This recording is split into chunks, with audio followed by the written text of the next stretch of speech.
November 1 Kerala പിറവി ദിനം. 1956 November 1 Keralam രൂപം കൊണ്ടത്.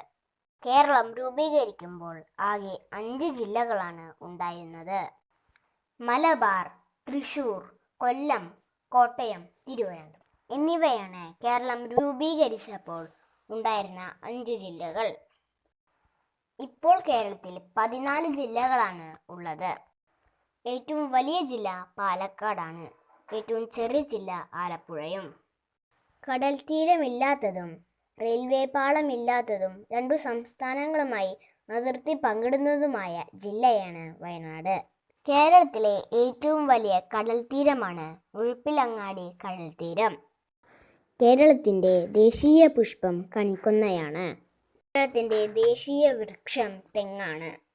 കേരളത്തിൻ്റെ ദേശീയ പക്ഷി മലമുഴക്കി വേഴാമ്പലും.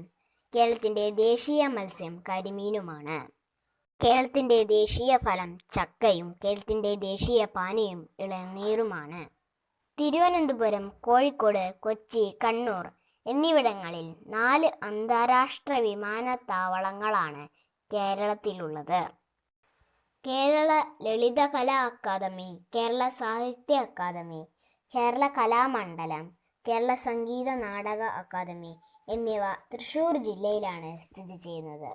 കേരളത്തിൻ്റെ സാംസ്കാരിക തലസ്ഥാനം തൃശ്ശൂരാണ്. കേരളത്തിൻ്റെ കലാമണ്ഡലം സ്ഥാപിച്ചത് വെള്ളത്തോൾ നാരായണ മേനോനുമാണ്. കേരളത്തിലെ ആദ്യത്തെ മുഖ്യമന്ത്രി EMS നമ്പൂതിരിപ്പാടാണ്. കേരളത്തിലെ ആദ്യത്തെ വിദ്യാഭ്യാസ മന്ത്രി ജോസഫ് മുണ്ടശ്ശേരിയാണ്. കേരളത്തിലെ ആദ്യത്തെ ഗവർണർ B. രാമകൃഷ്ണ റാവു ആണ്. കേരളത്തിൽ 44 നദികളാണ് ഉള്ളത്. 41 എണ്ണം പടിഞ്ഞാറോട്ടും 3 എണ്ണം കിഴക്കോട്ടും ഒഴുകുന്നു. കിഴക്കോട്ടൊഴുകുന്ന നദികളാണ് കബനി, ഭവാനി, പാമ്പാർ എന്നിവ. ഏറ്റവും വലിയ നദി പെരിയാറും ഏറ്റവും ചെറിയ നദി മഞ്ചേശ്വരവുമാണ്. കേരളത്തിലെ ആദ്യത്തെ ദേശീയ ഉദ്യാനം പെരിയാർ ടൈഗർ റിസർവ് ആണ്.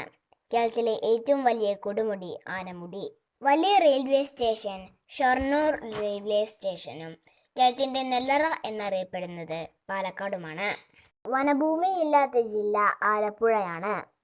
നെയ്യാർ വന്യജീവി സങ്കേതം തിരുവനന്തപുരത്താണ്. Stay home, stay safe. നന്ദി.